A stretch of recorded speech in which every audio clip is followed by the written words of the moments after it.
की पत्नी थी हिडिंबा, राक्षसी थी, राक्षस कुछ थी।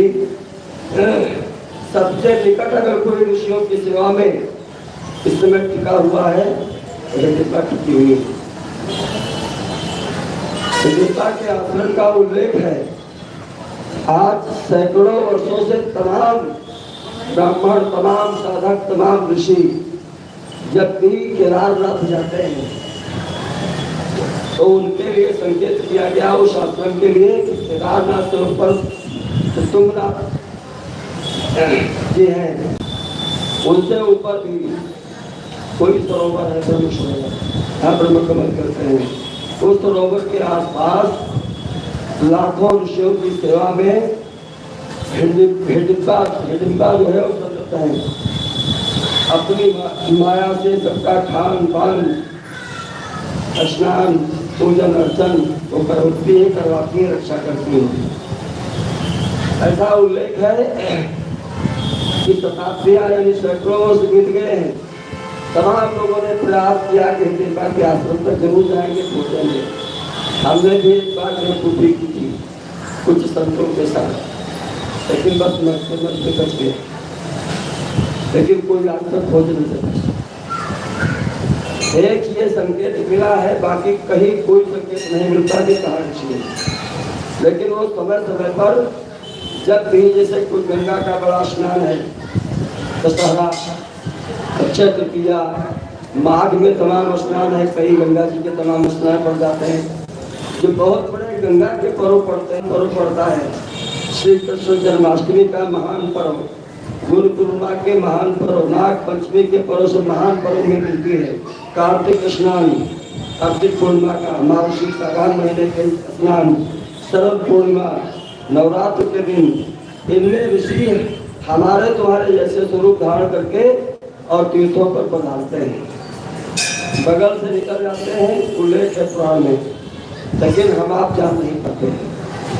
बहुत कोई सौभाग्यशाली होता है, उनको कहीं कहीं मिनट दो मिनट के लिए बात हो गई और कोई ऐसी जो लिखी और फिर हो गई, लोगों ने अपने अनुभव बनाए तो वो प्रमाण हो गया।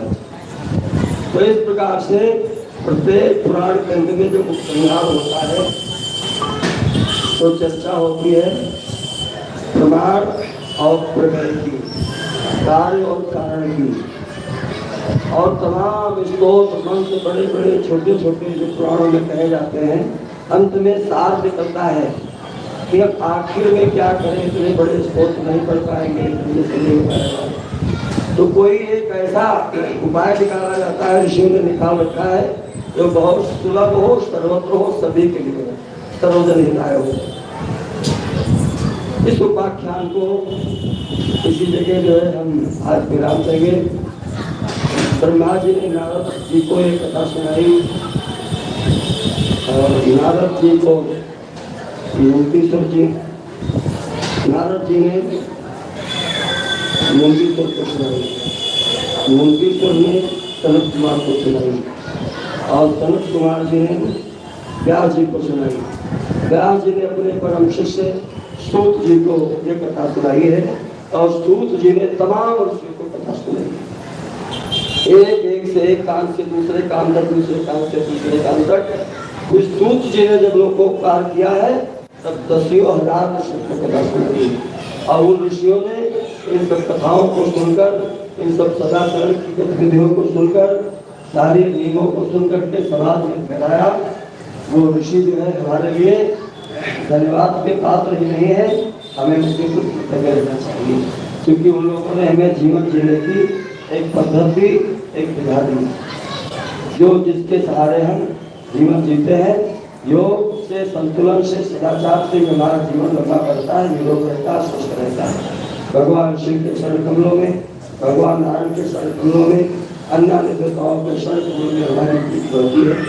इस प्रकार विश्राम देते हुए सब लोग भगवान शिव के चरणों में एक बार नमन करेंगे और उनकी बहुत कम शब्दों में कर सकते हैं। हरि ओम कर्पूर गौरम करुणावतारम संसार